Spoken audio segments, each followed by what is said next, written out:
Sarah Ferguson asked Jeffrey Epstein for $100,000 loan to pay for small bills. Hello royal watchers, and welcome back to Crown Chronicles, your ultimate source for untold royal truths, shocking revelations, and the stories behind the palace walls that the world can't stop talking about.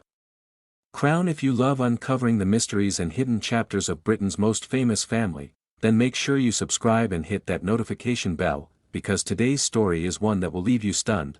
It's the tale of how Sarah Ferguson, the Duchess of York, reportedly turned to one of the most controversial figures of modern times, Jeffrey Epstein, asking him for a $100,000 loan to pay what were described as small bills. What started as a plea for financial help would spiral into one of the most damaging chapters in her already turbulent royal life, leaving the world asking, how did Fergie, once one of Britain's most beloved royal figures, find herself caught in such a dark web of scandal? Let's rewind to the beginning. Sarah Ferguson, fiery-haired, full of charm, and never afraid to break a rule, captured the public's imagination the moment she entered the royal stage.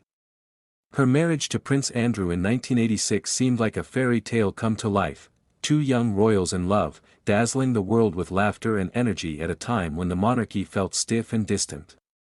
But behind the smiles and the royal pageantry, cracks were forming. As the years went on, her marriage began to crumble under media pressure, loneliness, and constant royal scrutiny.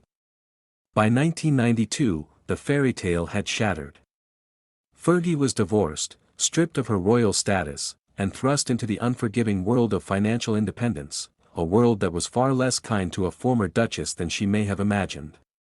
The bills piled up, the income slowed, and her extravagant lifestyle collided with reality. Then came the shocking reports that Sarah Ferguson had allegedly reached out to Jeffrey Epstein, the disgraced financier later convicted of sex crimes, asking for financial assistance.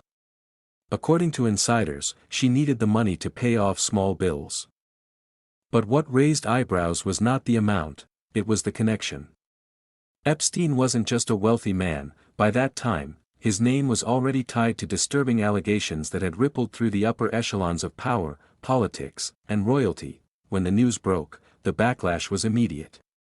Critics called it reckless, unthinkable, and a catastrophic lapse in judgment.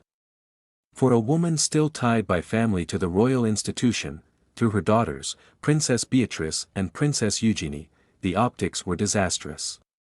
How could the mother of two princesses, still seen at royal events and often associated with the late Queen Elizabeth's family, have accepted help from such a man? Fergie tried to explain herself, claiming that she had made a terrible error in judgment. She admitted she regretted every moment of it, publicly apologizing and insisting she had repaid the money in full. "I abhor pedophilia," she told reporters at the time. "I deeply regret ever knowing Jeffrey Epstein." Yet, the apology did little to silence the storm. The story reignited long-standing questions about her financial choices, from unpaid debts to failed business ventures. The Duchess of York had long been portrayed as both charming and careless, generous and impulsive. And this episode, many argued, cemented that reputation. What made the scandal even more painful was its timing. Around the same period, her ex-husband Prince Andrew was also being scrutinized for his own relationship with Epstein, a relationship that would ultimately destroy Andrew's royal standing and lead to his withdrawal from public life. In many ways, this moment was a prelude to the larger royal crisis that would unfold years later. When Sarah's dealings with Epstein resurfaced, it reignited questions about how deeply Epstein had infiltrated elite circles, including Britain's royals. Had Sarah's connection inadvertently helped legitimize Epstein's influence in high society? Or was she, too, just another person ensnared by his manipulative charm and promise of financial help? For Fergie, the damage was personal and public. She had fought for years to rebuild her image, launching children's books, wellness projects, and charitable initiatives. She'd become a grandmother, a motivational speaker, and even a quiet ally of her ex-husband during his darkest days. And yet, every time her name resurfaced, the shadow of Epstein loomed large. Behind the scenes, friends of the Duchess described her as heartbroken and humiliated. One insider revealed that Sarah had been naive and desperate at the time, more focused on survival than scandal. But for the British public, the excuse rang hollow. Once a royal, always a royal, and for many, the Duchess's decisions reflected poorly on the entire institution. And that's what makes this story so powerful, and tragic. Because at its core, it's not just about money or scandal.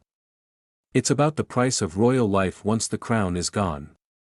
When the cameras fade and the palace gates close, how does someone once surrounded by privilege navigate an ordinary world where money matters and mistakes have consequences? Today, Sarah Ferguson remains a complex figure, still loved by many, criticized by others, but undeniably resilient. She continues to appear alongside her daughters, always smiling, always pushing forward. And while she has managed to rebuild her public image to some degree, the Epstein connection remains an unerasable chapter in her life story, one that continues to haunt her every time the royal family's reputation is questioned. As the royal institution moves further into a modern era under King Charles III, the Duchess's story serves as a reminder that the past, especially when tied to scandal, never truly disappears. It lingers, a cautionary tale about judgment, trust, and the fragile balance between personal need and public responsibility. And so, the question remains, can Sarah Ferguson ever truly escape the shadow of Jeffrey Epstein? Or has her one terrible mistake forever written her name into one of the darkest chapters of royal history? Thank you for joining us here on Crown Chronicles. If you found today's story as gripping as we did, don't forget to subscribe, like, and share this video to help more royal watchers discover the truth behind the palace walls. There's always more to uncover in the world of crowns, scandals, and redemption, and we'll be right here to bring it all to you. Crown Sparkles, Crown Chronicles, where royal secrets come to light.